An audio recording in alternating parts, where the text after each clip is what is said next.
வேந்தரின் ஒரு நாள் ஒரு பொழுது இரவு செய்திகளுக்காக ஷமீனா. முதலில் தலைப்புச் செய்தி. தமிழகத்தில் ஷேல் மீத்தேன் திட்டங்கள் ரத்து, மத்திய அரசு அறிவிப்பு. மீத்தேன் ஷேல் எரிவாயு திட்ட ரத்து அறிவிப்பு. டாக்டர் பாரிவேந்தர் உள்பட தலைவர்கள் வரவேற்பு. வங்கிகளில் மக்கள் கூட்டம், மதிப்பிழந்த நோட்டுகளை மாற்ற அலைமோதல்.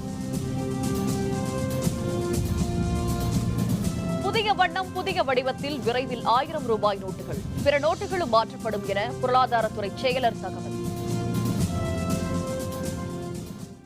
தமிழகத்தில் ஷேல் எரிவாயு மற்றும் மீத்தேன் எடுக்கும் திட்டம் ரத்து செய்யப்படுவதாக மத்திய அரசு அறிவித்துள்ளது. தில்லியில் செய்தியாளர்களுடன் பேசிய பெட்ரோலியத்துறை அமைச்சர் தர்மேந்திர பிரதான், ஷேல் எரிவாயு திட்டம் எடுப்பது பற்றி தமிழகத்தில் ஆய்வு நடத்தப்பட மாட்டாது என்று கூறினார். கெயில் எரிவாயு குழாய் பதிக்கும் திட்டத்துக்கு தமிழக அரசின் ஒத்துழைப்பை எதிர்பார்ப்பதாக தெரிவித்தார். தமிழக அரசு ஒத்துழைப்பு தராததால் இந்த திட்டத்திற்கு கேரள அரசு தற்பொழுது ஒத்துழைப்பு வழங்குகிறது என்று குறிப்பிட்டார். டெல்டா மாவட்டங்களில் மீத்தேன் வாயு எடுக்கும் திட்டம் ரத்து செய்யப்படுவதாகவும், உள்ளூர் மக்கள் விவசாயிகள் எதிர்ப்பு தெரிவித்ததால் இந்த திட்டம் கைவிடப்படுவதாகவும் தெரிவித்தார். ஒரே இடத்தை 2 நிறுவனங்களுக்கு தந்ததால் திட்டம் ரத்து செய்யப்படுவதாகவும் தர்மேந்திர பிரதான் கூறினார். கரும்பிலிருந்து எத்தனால் தயாரிக்க தொழிற்சாலைகளுக்கு அனுமதி அளிக்க வேண்டும் என்றும் அவர் கேட்டுக் கொண்டார்.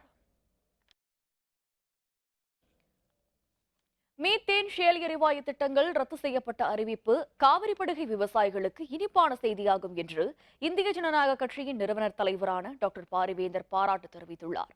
இதுபற்றி அறிக்கை ஒன்றை டாக்டர் பாரிவேந்தர் வெளியிட்டுள்ளார்.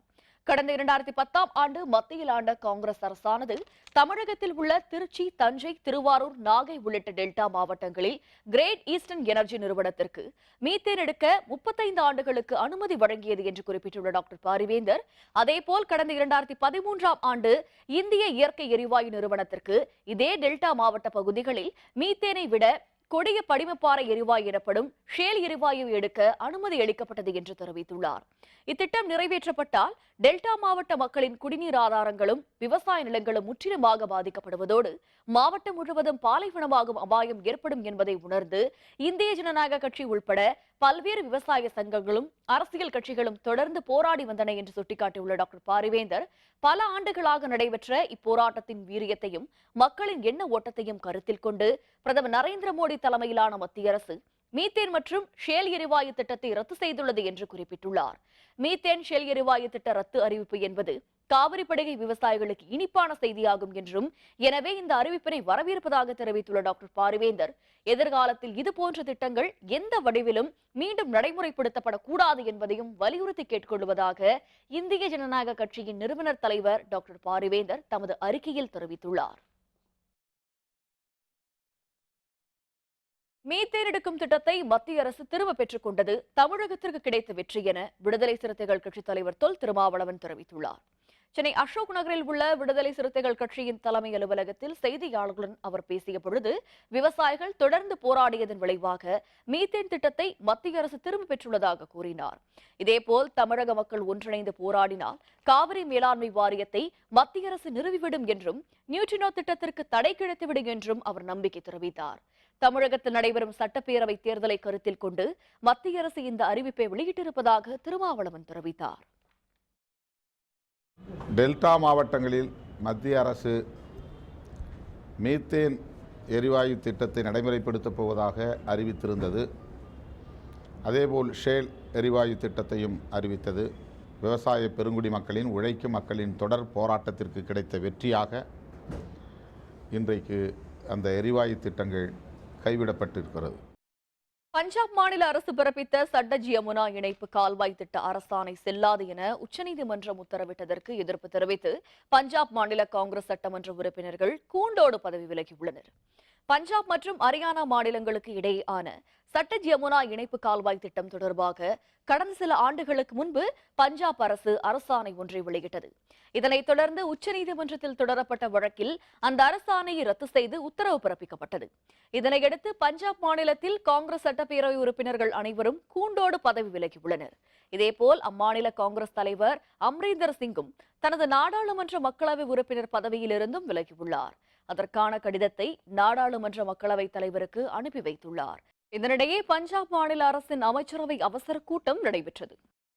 सब एमएनए मैंने तो भेज दिया क्योंकि मैं तो अकेला था और वो स्पीकर के पास पहुंच भी गया होगा और जब बुलाएंगे तो मैं जाऊंगा वहां दिल्ली क्योंकि मिलना चाहेंगे स्पीकर साहिबा। यहाँ तो कल सुबह हमारे सीएलपी लीडर सब एमएलए को ले जा रहे हैं असेंबली में और अपना इस्तीफा देंगे। சென்னையில் 500 ரூபாய் 1000 ரூபாய் நோட்டுகளை மாற்றும் வகையில் ரிசர்வ் வங்கியின் சிறப்பு கவுண்டர்கள் அமைக்கப்பட்டிருந்தன. இதனையடுத்து ஏராளமானோர் பழைய நோட்டுகளுக்கு பதில் புதிய நோட்டுகளை மாற்றிக்கொண்டனர். இது பற்றி விரிவான விவரங்களை தருகிறார் நமது செய்தியாளர் சையத். 500 ரூபாய் 1000 ரூபாய் நோட்டுகள் செல்லாது என அறிவிக்கப்பட்டுள்ள நிலையில் பழைய நோட்டுக்கு பதிலாக புதிய நோட்டுகளை பெறுவதற்கு இன்று அனைத்து வங்கிகளிலுமே சிறப்பு ஏற்பாடுகள் செய்யப்பட்டிருந்தது. சென்னை காமராஜர் சாலையில் உள்ள இந்திய ரிசர்வ் வங்கியில் இன்று அதிகாலை 6 மணி முதலே மக்கள் கூட்டம் அலைமோதியது. அதேபோல முதியோர்கள், கர்ப்பிணி பெண்கள், மாற்றுத்திறனாளிகளுக்கென தனி சிறப்பு வரிசையும் ஏற்பாடு செய்யப்பட்டிருந்தது. அதேபோல பணம் பெறுவதற்காக 10 சிறப்பு கவுண்டர்கள் ஏற்பாடு செய்யப்பட்டிருந்தது. ஒரு நபர் ஒன்றுக்கு 4000 ரூபாய் வீதம், ஒரு 2000 ரூபாய் புதிய நோட்டுடன் 100 ரூபாய், 10 ரூபாய், 20 ரூபாய் நோட்டுகள் வழங்கப்பட்டது. இங்கு வந்திருக்கக்கூடிய அனைத்து வாடிக்கையாளர்களுக்கும் உடனடி தேவைகளுக்காக 4000 ரூபாய் வரை உடனடியாக பணம் தரப்படும். இன்றிலிருந்து துவங்கி சனி ஞாயிறு உட்பட எல்லா நாட்களிலும் எல்லா கிளைகளிலும் கிடைக்கும் தமிழ்நாட்டில். இது பற்றிய விவரங்கள் உங்களுக்கு ஏற்கக்கூடிய சந்தேகங்களுக்கு கூடுதலாக ஒரு ஹெல்ப் லைன் செயல்பட்டுக்கிட்டு இருக்கு. 044-2538-1390 2538-1392.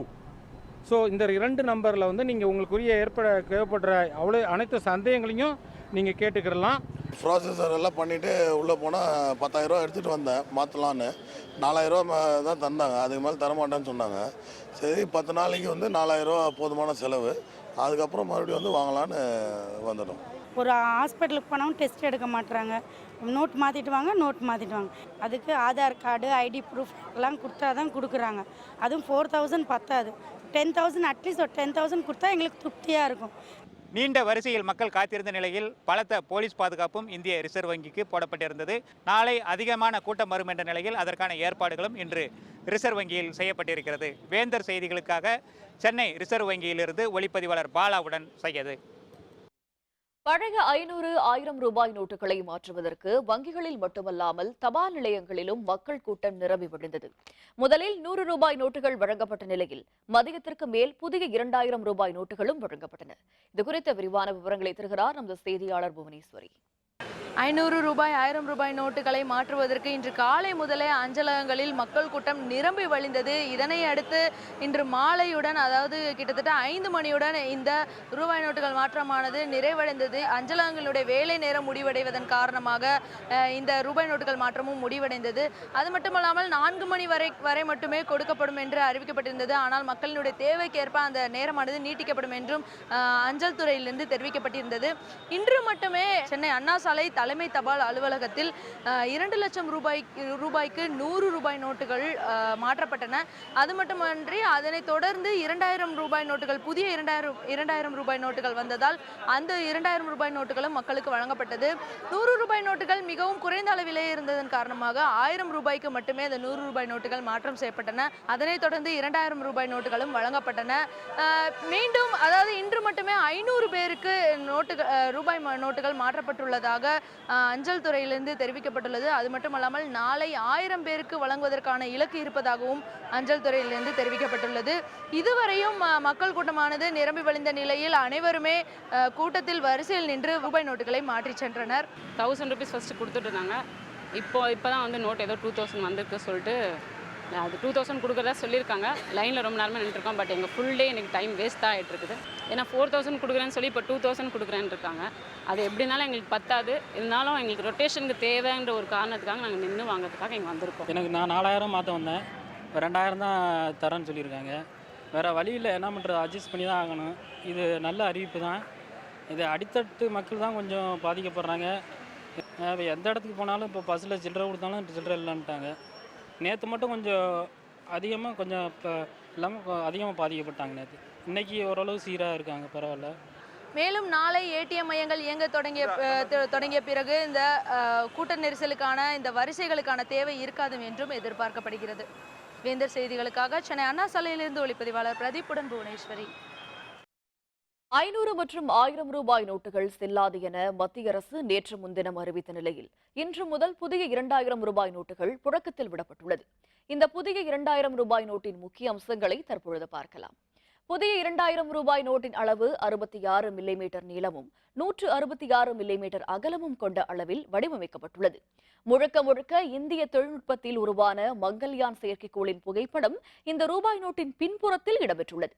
பிரதமர் மோடியால் அறிமுகம் செய்யப்பட்ட தூய்மையான இந்தியா திட்டத்தின் சின்னம் இந்த ரூபாய் நோட்டில் உள்ளது. ரூபாய் நோட்டின் முன்பக்கத்தில் வழக்கம் போல் தேசத்தந்தை மகாத்மா காந்தியின் புகைப்படமும் ரூபாய் நோட்டு அச்சடிக்கப்பட்ட ஆண்டும் தேவநாகரி எழுத்துக்களால் 2000 ரூபாய் என்பதும் குறிப்பிடப்பட்டுள்ளது. மேலும் 45 டிகிரியில் வைத்து பார்க்கும் பொழுது 2000 என்பது தெரியும் வகையில் புதிய பாதுகாப்பு குறியீடு இந்த ரூபாய் நோட்டின் முன்பக்கத்தில் உள்ளது. பார்வையற்றோர் வசதிக்காக ரூபாய் நோட்டின் வலதுபுறத்தில் 2000 என்பதை குறிக்கும் விதமாக 7 கோடுகளும் இடம்பெற்றுள்ளன. மேலும் ரூபாய் நோட்டின் வரிசை எண் புதிய முறையில் சிறியதாக தொடங்கி பெரிய எழுத்துக்களாக முடியும் வகையில் அமைக்கப்பட்டுள்ளது. வங்கிகளின் ஏடிஎம்கள் மூலம் நாளை முதல் பணம் பெறலாம் என்று ரிசர்வ் வங்கி அறிவித்துள்ளது. நாடெங்கும் உள்ள வங்கி ஏடிஎம்கள் நேற்றும் இன்று மூடப்பட்டுள்ள நிலையில் நாளை முதல் இயங்க தொடங்க உள்ளன. நாளை முதல் ஏடிஎம்கள் மூலம் புதிய ரூபாய் நோட்டுகளை வாடிக்கையாளர்கள் பெறலாம். வரும் 18ஆம் தேதி வரை நாள் ஒன்றுக்கு அதிகபட்சமாக ஒருவர் 2000 ரூபாய் வரை பணம் எடுக்கலாம் என்று அறிவிக்கப்பட்டுள்ளது. வாரத்திற்கு அதிகபட்சமாக 10,000 ரூபாய் வரை எடுக்கலாம் என்று அறிவிக்கப்பட்டுள்ள அந்த அளவு பின்னர் படிப்படியாக அதிகரிக்கப்படும் என்றும் அறிவிக்கப்பட்டுள்ளது.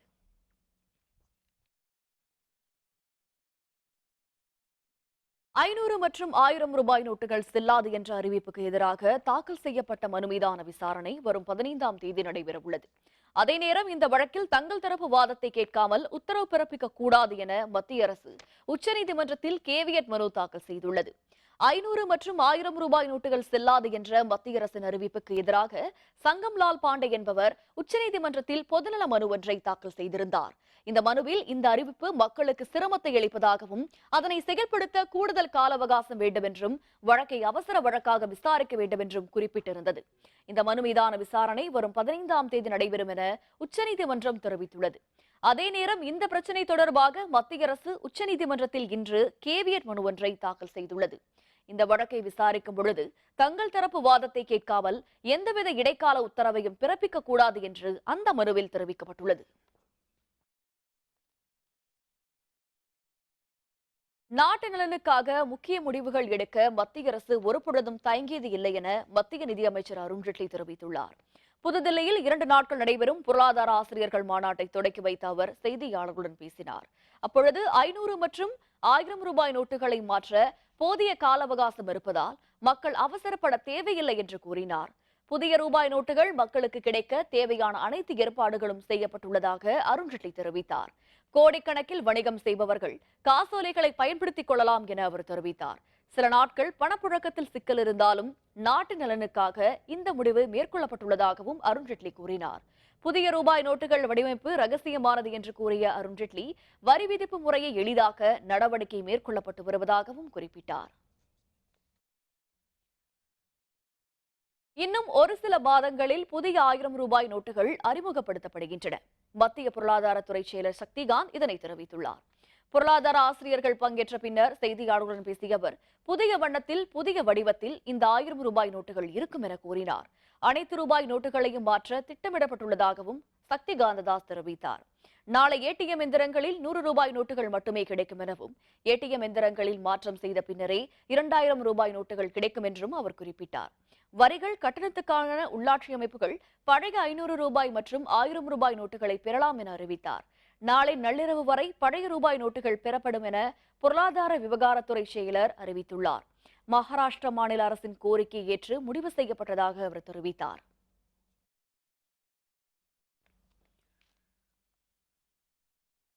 புதுச்சேரி உள்பட 4 தொகுதிகளிலும் திமுக அமோக வெற்றி பெறும் என அந்த கட்சியின் பொருளாளர் மு.க.ஸ்டாலின் கூறியுள்ளார். கரூர் மாவட்டம் அரவக்குறிச்சி தொகுதியில் திமுக வேட்பாளர் கே.சி. பழனிசாமியை ஆதரித்து ஸ்டாலின் இன்று பிரச்சாரம் செய்தார். பின்னர் கரூர் அறிவாலயத்திற்கு வந்த அவர் செய்தியாளர்களுடன் பேசிய பொழுது கருப்பு பணத்தை கண்டுபிடிக்கும் நோக்கில் மத்திய அரசு கொண்டு வந்திருக்கும் புதிய திட்டம் வரவேற்கப்படுகிறது என்றார்.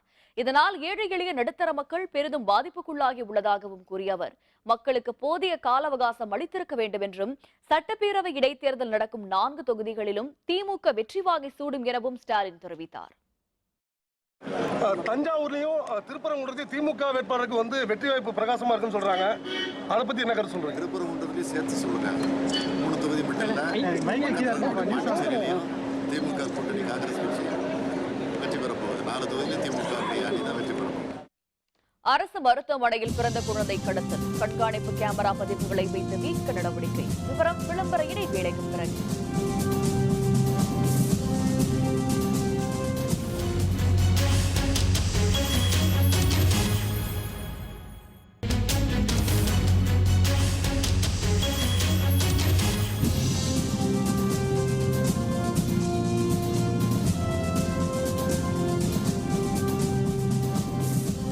செய்திகள் தொடர்கின்றன. தமிழகத்தில் பாரதிய ஜனதா மறைமுக ஆட்சி நடத்துவதாக தேமுதிக மகளிரணி தலைவி பிரேமலதா கூறியதற்கு பாரதிய ஜனதாவின் தமிழக தலைவர் தமிழிசை சவுந்தரராஜன் கண்டனம் தெரிவித்துள்ளார். பாரதிய ஜனதா கட்சியின் தமிழக தலைவர் தமிழிசை சவுந்தரராஜன் மதுரை விமான நிலையத்தில் செய்தியாளர்களுடன் பேசினார். அப்பொழுது அவர் வரும் ஆண்டில் ஜல்லிக்கட்டு போட்டியை நடத்துவதற்கு தேவையான அனைத்து நடவடிக்கைகளையும் பாரதிய ஜனதா கட்சி எடுத்து வருவதாக தெரிவித்தார்.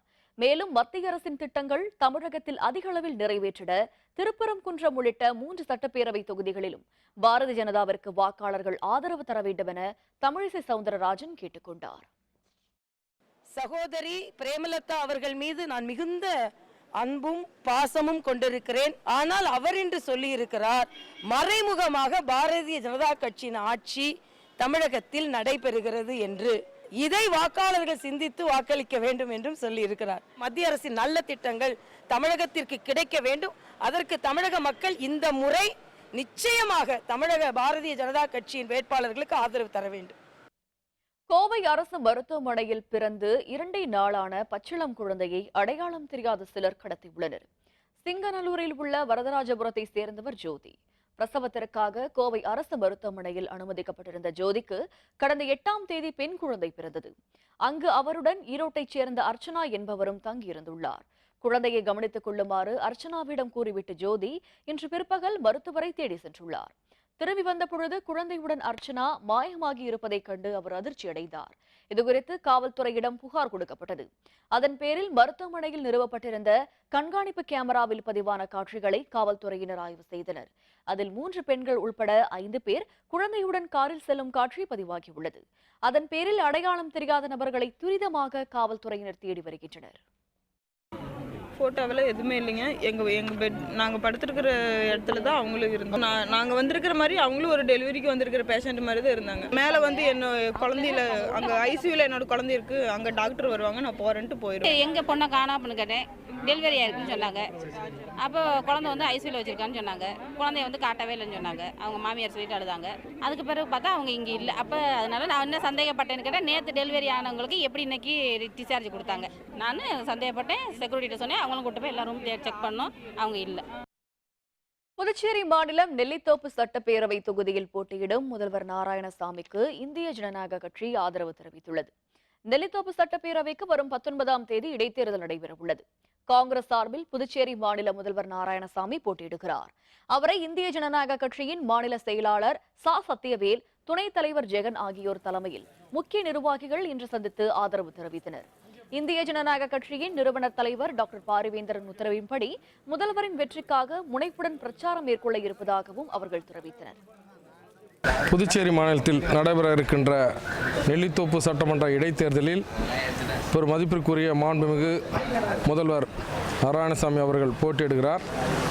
அவருக்கு எங்களுடைய நிறுவன தலைவர் டாக்டர் பாரிவேந்தர் அவர்களின் ஆணைப்படியும் இந்திய ஜனநாயக கட்சியின் சார்பாக முழு ஆதரவையும் தந்து அவருடைய வெற்றிக்காக பாடுபட நாங்கள் கடமைப்பட்டுள்ளோம். காஞ்சிபுரத்தில் உள்ள தலைமை அஞ்சலகத்தில் 4 மணி நேரம் மட்டுமே பண பரிமாற்றம் நடைபெற்றதால் மக்கள் கடும் அவதிக்குள்ளாகினர். காஞ்சிபுரத்தில் உள்ள தலைமை அஞ்சலகத்தில் இன்று காலை முதலே ஏராளமான மக்கள் குவிந்தனர். 500 மற்றும் 1000 ரூபாய் நோட்டுகளை மாற்றுவதற்காக விண்ணப்பங்களை நிரப்பி நீண்ட வரிசையில் காத்திருந்தனர். 4 மணி நேரம் மட்டுமே பணம் வழங்கிய அஞ்சலக அலுவலர்கள் பின்னர் போதிய பணம் இருப்பு இல்லை என கூறியதால் மக்கள் அதிர்ச்சியடைந்தனர். இதனால் பல மணி நேரம் காத்திருந்த மக்கள் கடும் அவதிக்குள்ளாகினர். அனைத்து அஞ்சலகங்களிலும் பணம் வழங்கப்படும் என தெரிவிக்கப்பட்டிருந்தது. ஆனால் காஞ்சிபுரத்தில் உள்ள தலைமை அஞ்சலகத்தில் மட்டுமே பணம் வழங்கப்பட்டதாக தெரிவித்த மக்கள் அதுவும் முறையாக வழங்கப்படவில்லை என்று புகார் கூறினர்.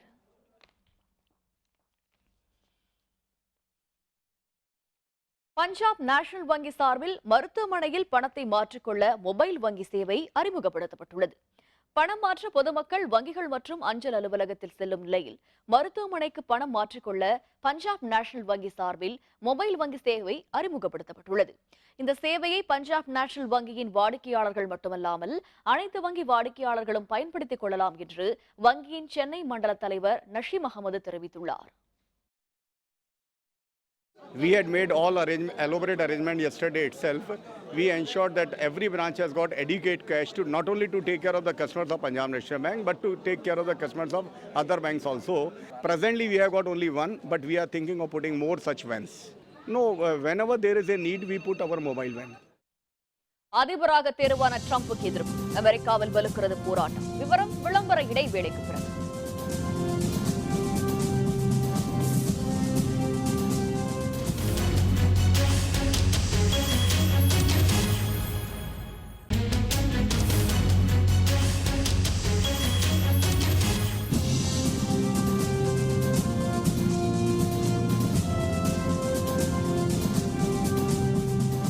செய்திகள் தொடர்கின்றன. இனி அயலக செய்திகள்.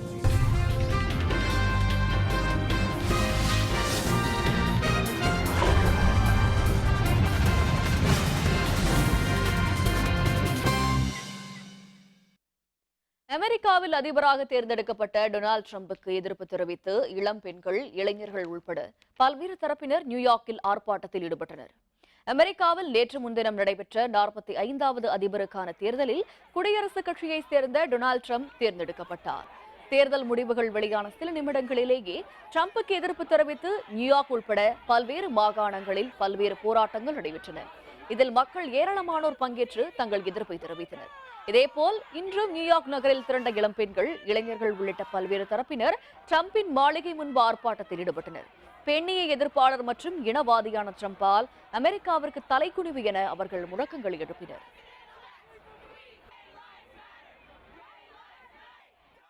அதேபோல் அமெரிக்காவில் உள்ள கலிபோர்னியா மாகாணத்தில் புதியதாக தேர்ந்தெடுக்கப்பட்ட அதிபர் டிரம்புக்கு எதிராக நடைபெற்ற ஆர்ப்பாட்டத்தில் வன்முறை வெடித்தது. அமெரிக்காவின் 45வது அதிபராக தேர்ந்தெடுக்கப்பட்ட டொனால்டு டிரம்புக்கு எதிர்ப்பு தெரிவித்து ஒக்லாந்தில் ஆர்ப்பாட்டம் நடைபெற்றது. பள்ளி மற்றும் பல்கலைக்கழக மாணவ மாணவியர்கள் ஏராளமானோர் திரண்டு டிரம்புக்கு எதிர்ப்பு தெரிவித்து முழக்கங்களை எழுப்பியவாறு ஊர்வலமாக சென்றனர். டிரம்பின் உருவப்படம் அச்சடிக்கப்பட்ட பதாகைகளை எரித்து அவர்கள் போராட்டத்தில் ஈடுபட்டதால் வன்முறை வெடிக்கும் சூழல் உருவானது. தீயிட்டு கொளுத்தப்பட்ட பதாகைகளால் அந்த பகுதியை புகை மண்டலமாக காட்சியளித்தது. ஆர்ப்பாட்டத்தை ஒட்டி ஒக்லாந்தில் அமெரிக்க காவல்துறையினர் ஏராளமானோர் பாதுகாப்பு பணியில் ஈடுபடுத்தப்பட்டனர்.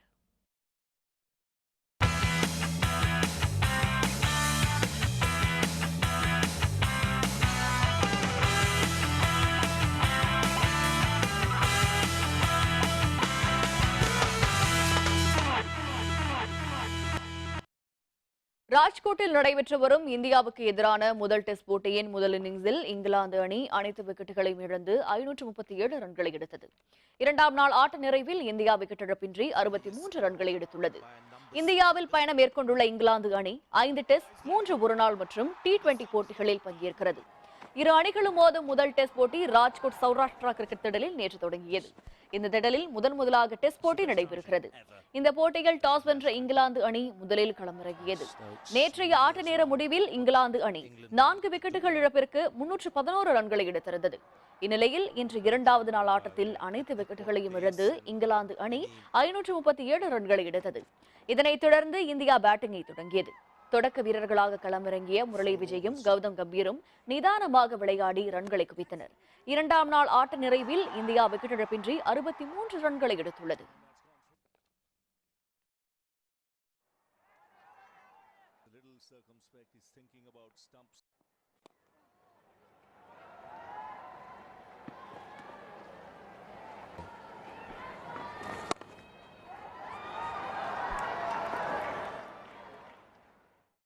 மீண்டும் தலைப்புச் செய்திகள். தமிழகத்தில் ஷேல் மீத்தேன் திட்டங்கள் ரத்து, மத்திய அரசு அறிவிப்பு. மீத்தேன் ஷேல் எரிவாயு திட்ட ரத்து அறிவிப்பு, டாக்டர் பாரிவேந்தர் உள்பட தலைவர்கள் வரவேற்பு. வங்கிகளில் மக்கள் கூட்டம், மதிப்பிழந்த நோட்டுகளை மாற்ற அலைமோதல். புதிய வண்ணம் புதிய வடிவத்தில் விரைவில் 1000 ரூபாய் நோட்டுகள், பிற நோட்டுகளும் மாற்றப்படும் என பொருளாதாரத்துறை செயலர் தகவல்.